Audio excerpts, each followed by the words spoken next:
Nous avons mis en place un fonds pour l'électrification solaire rurale. C'était un peu, vous savez, pour rendre un peu plus d'équité et de justice dans les actions que nous menons au service du développement. Nous produisons de l'hydroélectricité qui profite, il faut le dire, beaucoup plus aux centres urbains qu'aux agglomérations, qu'aux communautés rurales. Et donc, ça n'était que justice qu'à l'instruction de nos autorités qu'on travaille à faire en sorte que l'éclairage, les services d'électricité soient portés également au monde rural pour servir de déclencheur d'un développement maîtrisé, mieux organisé. Mais vous le savez, je l'ai rappelé tout à l'heure, l'électrification c'est bien, mais sans eau rien n'est possible. Nous avons un fleuve que nous gérons. Nous avons constaté que ce fleuve aujourd'hui est malheureusement en danger de mort, je l'ai dit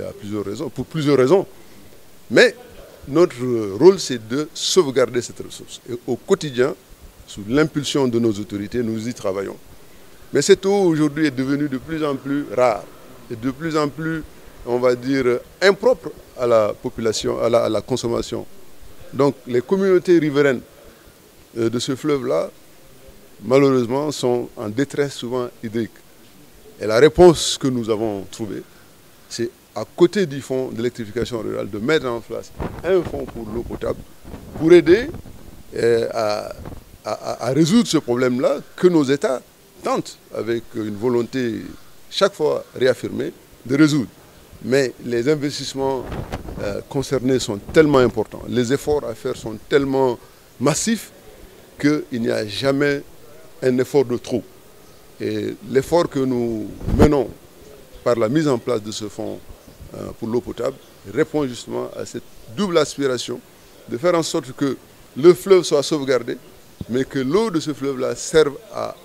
déclencher le développement du bassin. Tey ni ko monsieur le commissaire waxee bés bu am solo la dañu ñëwoon ci njiiti au commissaire bu OMVS pour dëgëral dimbale boo xam ne ak ànd boo xam ne OMVS mu ngi koy ànd ak Sénégal pour jàppale ko ci préparation ak organisation bi muy jàppale boo xam ne nag ba Sénégal tàmbalee projet bi ba léegi OMVS mu ngi ko ci tàmbali di ko ci jàppale mu ngi koy jàppale ci wàllu dooleem tey gis ngeen ne au commissaire joxe na enveloppe bu am solo boo xam ne ci turi OMVS ak société yi nga xam ne ñoom ñoo bokk ci OMVS la ko joxe te leneen itam ñu ngi koy waajal pour yokk ndimbal li nga xam ne moom la OMVS bëgg jox Sénégal di ko def nag ci turi réew yi nga xam ne ñoom ñoo bokk ak Sénégal OMVS mooy Mauritanie di Mali di Guinée ñoom ñëpp jàpp ne lii nga xam ne Sénégal war na koo taxawal ci seen tur yëpp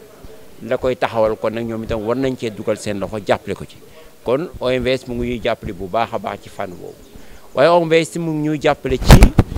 li nga xam ne mooy promotion forum bi maanaam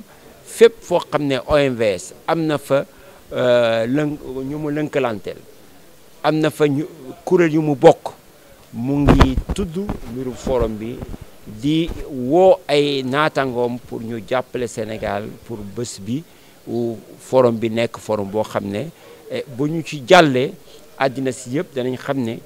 bi ko président Macky Sall di laaj ci turi Afrique yëpp lu waroon mën a am la parce que ñëpp xam nañu ndox tolluwaayam fii ci Afrique mooy ndox pour naan mooy ndox pour rek set mooy ndox itam pour li nga xam ne moo jëm ci mbéy ak leneen mu nekkoon bés bu am solo